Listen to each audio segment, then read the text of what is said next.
everybody, how are you doing? I hope you're having a wonderful day. Today's video is a tiny bit late, but you know, it's here. Today we're talking about my favorites of 2025. I don't stick to makeup that just came out in 2025. I talk about makeup that I tried during the year, and this year I tried to pare it down even more than usual. I tried to only pick products that really got me excited. A lot of makeup is just good nowadays, so I really tried to pick those products. Made me excited to tell my friends, made me excited to review on YouTube, made me excited to wear. And then at the end of the video, I will also share a couple of my favorite reads from the past year. Let's start with the eyeshadow that I'm wearing. I feel like if anyone did pick up this palette, you could probably spot what it is. This is the Danessa Myricks Lightworks 7, and I'm wearing shadows from this quadrant over here. I have this one, this one, this one, and this one on. You will notice I am missing some shadows. With the fact that all of the shades are magnetized and you can arrange it however you want, I did decide to pop out some of the shades and give them to a friend of mine who wears a lot of very colorful eyeshadow.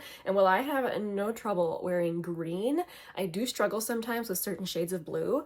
And so I did. I gave her some blue and silver from this side and then some of the purples from here. And that actually, I think, can be a really good way to make full use of this palette. If you are friends with somebody who also enjoys eyeshadow, maybe you can go in on this palette and split the shadows. Anyway, that was just kind of a side note, but why is this palette so good? Ooh, okay, let's talk about the formulas in here. The mattes are perfect. They really just hit the sweet spot of being pigmented and yet blendable, and they layer beautifully. The way she even had the color stories laid out made this really intuitive to use. Sometimes when I get a palette with a lot of colorful eyeshadows in it, I get very overwhelmed. It takes me some time. I have to sit there and figure out which shades I would put together.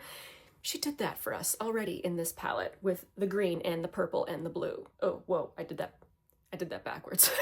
With the blue and the purple and the green. This palette was very expensive, but this is one where I think it is worth it. The very sparkly pigments and things that are in these types of shadows, they are more expensive, and that's why indie palettes tend to be more expensive. And she releases these types of palettes every year, the Lightwork palettes, but this is the first time I got one because it included mattes and it included a bunch of shades that I knew I would actually use. This is so unique, and I haven't gotten tired of using it. So this one is a relatively new favorite, but I knew I had to mention it because it immediately, which is something I absolutely love. So this is the Tom Ford Terra bronzer. I had to sit back and think why I immediately liked it so much. I think it's a combination of factors. I really like the tone.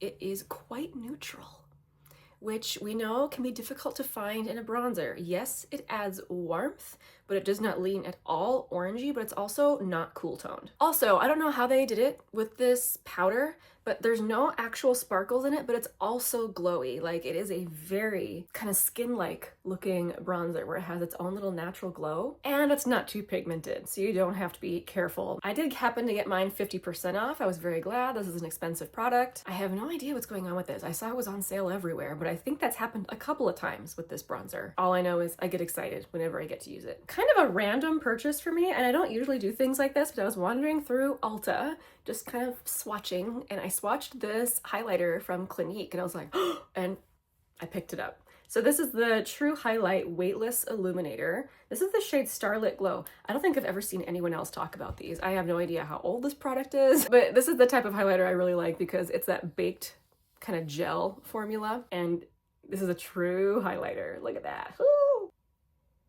It is very smooth. I really like the shade. It's not icy. And this was just kind of a hidden gem that I found this year. I had to mention that. I was actually very surprised. I didn't realize it was this past year that I tried the L'Oreal True Match foundation. This is a classic product. It's been out for a very long time, and I'm just so grateful that it hasn't been discontinued. This is my new go-to drugstore foundation, like especially if I'm going to be cheek swatching blushes and things where I'm constantly redoing foundation. I don't want to use one of my more high-end foundations, but I also want to use one that looks very natural on the skin. That's what this is. It's very skin-like, and I have found that I can really count on this. It wears beautifully for me. The shade W2 is a good shade match for me, and unlike other L'Oreal foundations I have tried, this one does not make me break out. It's really, really a standout product. If you're looking for medium coverage, natural finish, I recommend this. Something that came out toward the end of this year where I was just I was so excited. Like, this is one of the reasons I love makeup so much, was the collab between Hannah Louise Poston and Salt New York. Now they were extremely kind and they sent me the lightest and the medium quads. I was going to purchase it myself and then they sent it to me. So here I have my 4 favorite shades. I have 2 shades from the light quad and 2 shades from the medium quad. It's the light highlighter, Waxwing, Oyster Fig, and Aniseed. I'm actually wearing the highlighter and I'm wearing Oyster Fig as my blush and I'm wearing Aniseed on my lips. So you can tell they look very deep in the pan and yet they're sheer, but they still show up on my lips. I got so many questions about this asking whether it dried down or not. And I actually had a very difficult time telling, like, does it really? Because it has, again, kind of that natural finish, but it looks quite juicy. I mean, I did add the highlighter. That's adding a lot of juiciness. But I would say that they actually do dry down. Not in a super matte way, but just how it feels on my lips right now, it feels matte and dried down. I put it on probably 15 minutes ago. The shades of this are really beautiful. They're desaturated. They're meant to especially flatter olive skin, but I'm very, very happy I can get away with wearing them. I'm probably gonna be reaching for this all winter. These desaturated tones. And while this is like a limited edition drop, they're still available. It's one of those things where they will keep making it as long as people keep ordering it. And I know that they have been overrun with orders for this. So if you're still looking for this, it is still available and I do have a code. Generals 10. It will get you 10% off. Also, thank you to anybody who has used my code. I really, really do appreciate that. Thank you so much. Okay, while we're talking about limited edition things, let's get a couple more things out of the way. I went back and forth on whether or not I should mention this, but it was one of those things. I was so excited when this released. So this is a re-release of a product from Tarte. This is the Aspyn Ovard palette. And this is one of those palettes that whenever I saw it in other people's collections, I just felt that intense feeling of FOMO, like I just missed out on it. Well, they brought it back again for a short time. It has a blush, a highlighter, and 9 neutral eyeshadows. I knew I was gonna like this, but I'm still surprised every time I use it how much I do like it, especially this highlighter. It is, wow. It is gorgeous. My goodness. Definitely something that made me squee with joy when it released last year. I'm gonna very quickly mention my Hourglass palette. I really, really love this. This is my 3rd year in a row buying one of these. I feel like I don't need to talk about it too much because I know I talked about it a lot already this year. But these face powders tend to be powders I wear every time I do my makeup. So for me, it's worth it for that alone. And the fact that it includes a highlighter and blushes and this very nice light bronzer here, this palette was just a win for me. Okay, let's talk about mascara. I tried a handful actually of very good mascaras last year. So I had to hem and haw to try and figure out which one I thought was the best that I tried last year. Actually, I think it was this one from Tarte. This is the Tartelette XL tubing mascara. I love tubing mascara. The more tubing mascaras I try, the more I just want to stick with tubing mascaras. I do end up trying all the different kinds anyway, but tubing mascara I think is my favorite. But for the longest time, tubing mascara had a problem where it just looked very natural on the lashes. It was kind of difficult to find one that actually added volume. This one, I loved how it fanned my lashes and made them long and volumized. It wore super well like you would expect from a tubing mascara. This just was not one that I had heard people talking about. I tried it a little bit on a whim, and this is one of those times where that really worked out for me. I will definitely be returning to this at some point. I really loved it. Okay, let's talk about one lip product and then we can talk about blush. Again, I tried several really good ones, but this one really stood out to me from NYX. This is the Lip IV Hydrating Gloss Serum. The shade that I have is the shade Drippin' in Rose. So this is a glossy lip stain. Wow, such a pretty shade. So this is high pigment and incredibly smooth. Putting it on is one of those joyous experiences. You know how some products are like that? They're just fun to put on. This is one of those things. So even though it's high pigment and glossy, I didn't find it sticky. And the longer you leave the gloss on your lips, it will leave behind a beautiful stain. This was only on my hand for a short time, but let's see if we have a little, yeah, there's a little bit of a stain. And there's so many colors. This was a really, really good launch from NYX. Okay, let's talk about blushes. This one from IT Cosmetics. This one kind of has flown under the radar. I haven't seen it mentioned too much. This is the Glow with Confidence Sun Blush. I have the shade Sunlit, and it just looks like your classic peach blush. Like, I'll be the first to admit, it doesn't look that exciting, but there's something about the tone of this one that it really does look like sun-kissed skin.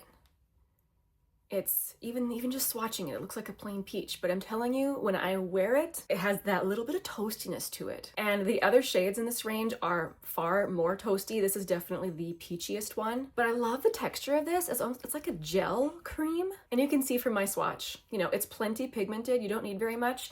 This is a ton of product. This will last you a very long time. And I liked it too because it does dry down, but it doesn't look matte. It has a nice glow to it, but it doesn't remain sticky. Oh, I didn't say how much was in here. 18 grams. It's a lot of blush. Definitely more than I need, but you know, I can appreciate a big pot of blush. This one surprised me too. I did not expect to love this so much. This is from Sephora. This is the Blush and Go blush. This is the shade On Fire. So this is one of those that has like the little sponge applicator at the top. I think the reason why I like this one so much is because even though it is kind of thin, it's not necessarily watery. It has a really beautiful, smooth texture to it. I mean, oh, I feel like you can tell that. It has the most pretty texture. It's very thin on the skin, but it's not too pigmented. Like you look at that and that shade can be a little terrifying, right? But it blends out to this beautiful toasty red. And it is matte. It's dried down, but it does give you enough time to blend it out. With so many good blushes on the market, I have become a little bit of a texture person. When something has a really nice texture, it does, it gets my attention. Oh, speaking of texture, I wasn't even doing that on purpose.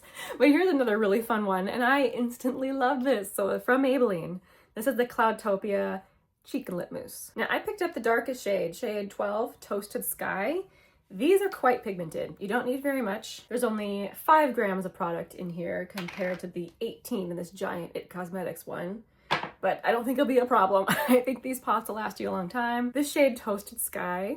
Oh, by the way, the formula, it is a fun, bouncy mousse. But this shade Toasted Sky, I love it on both my cheeks and my lips. Like, look how prettily that blends out. And these moussey type formulas are more blurring on the skin. I just love that. And even though it starts off as a crazy color, look at that pretty blended out shade. I have heard from others though that this is not the only pigmented one in the line, that the whole line is quite pigmented. So be careful when you go in for the first time. There, I was able to narrow it down to just 3 blushes. But you guys know, I love all the blush. So those were my favorite makeup products of the year 2025.